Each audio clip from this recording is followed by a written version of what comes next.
Hey guys, this is the Awakened Man, and we're doing another episode of the Dreams thing, because I liked it. I've got loads of content in this book of mine, so hopefully we won't run short of ideas.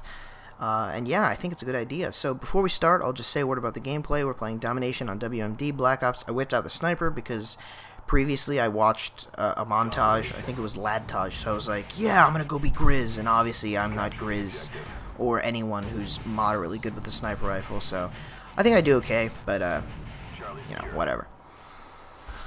So yeah, the dream I'm going to be talking about is one I had recently. It was a couple weeks ago. It was still during the summer, so that's when I get the best memories of dreams for some reason. So it's still fresh in my head, even though it's a couple weeks old.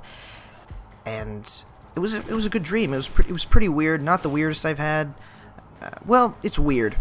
I've had trippy dreams, but I think that's it's kind of a different thing. But anyways, we'll get right into it. So, basic. Excuse me, Jesus Christ. Let me have a sip of water. Okay. Basically, I was in some sort of a large park in a city, so maybe like the ones they have in New York. Excuse me. I don't know. I've never been to New York. It was a shame. I'd like to go, but it was kind of like that. It was a big park, and surrounding the park was this dense forest that you couldn't go through, and surrounding that was a city. Now, I don't know. I was wearing some sort of a ghillie suit. It wasn't really a ghillie suit. It was kind of half a ghillie suit and half Sasquatch suit. So that was kind of strange. And I don't know why I was wearing it. I just was, and I was running away from these people that were chasing me. They were like Amazonian women. For those of you who don't know, the Amazonians are some kind of like really strong women that live in the Amazon jungle supposedly, and are, you know, it's the tribes of all female, you know, whatever. Obviously it doesn't exist because that would make zero sense, but what are you gonna do? And I was being chased by them, and they were trying to shoot me with crossbows as I was running away, and they were all way faster than me, like 3 or 5 times faster. I remember there were several far away from me that were shooting me or trying to shoot me. They all missed, and there was one that was right up to me and that was constantly shooting me. Missing again, but still.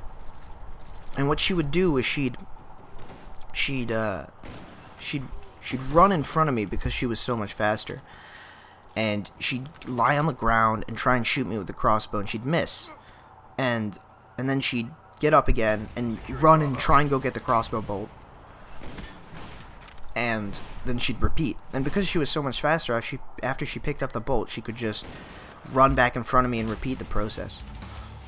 Lucky for me, she never hit me.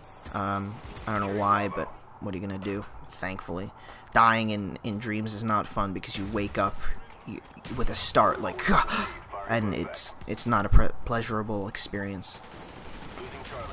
So, I, for some reason, had a javelin, and a javelin is a type of spear that is used primarily for throwing. And so I would try and throw this spear at this one lady that was consistently trying to shoot me with the crossbow. There were others, but they were far behind, and for some reason weren't as fast as this one in particular was, and they never hit me either. I remember running and having these crossbow bolts like thump, thump, thump behind me, and it was kind of frightening. But I would throw this javelin at her. It never worked. It always missed, and I just run, pick it up, and keep running. And eventually I got to this, well, I shouldn't say eventually, this complex of cages, of chain link fence cages, extremely tall, appeared before me. Now, they didn't just, you know, poof out of nowhere, but they didn't appear logically. It's really hard to explain. It's almost like they snuck up on me, or I didn't realize they were there until I was right in front of them. And when I looked to see what was in them, I realized it was a zoo. I know that's really weird, and I don't know who the hell keeps animals in giant chain link cages. I hope no one. They were extremely tall. And there was, directly in front of me, there was a cage with lions, and behind that there was one with wolves.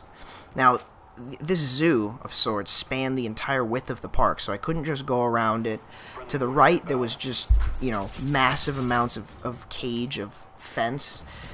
and then to my left there was this impenetrable forest that I mentioned earlier, so we couldn't go that way. So I decided that I would try and scale the fence, because I remembered seeing somewhere on some sort of channel on TV that lions wouldn't attack humans unless they felt threatened or something. That is generally true with animals. Obviously, if you're in real life and you come across a giant zoo in a park, do not do this, but that's what I figured. So I climbed the fence, and I got in the thing with the lions. And because I didn't make a move on them or whatever, they left me alone. There was one that kind of circled me and did all that, predatory stuff or whatever. And it left me alone because I just went around it. I didn't, look it in the eye or whatever that stuff is. I don't know. Apparently that means you threaten them. And so once I got in the exhibit, I went to the left side of it, because they were all boxes. They were all squares in shape. So the wall directly to my left was another fence. And so I climbed that one and I got down the other side. And what this did was basically it put that impenetrable forest and the zoo between me and the people that were chasing me. So, I felt relieved. But as soon as I got up there, the entire cages collapsed.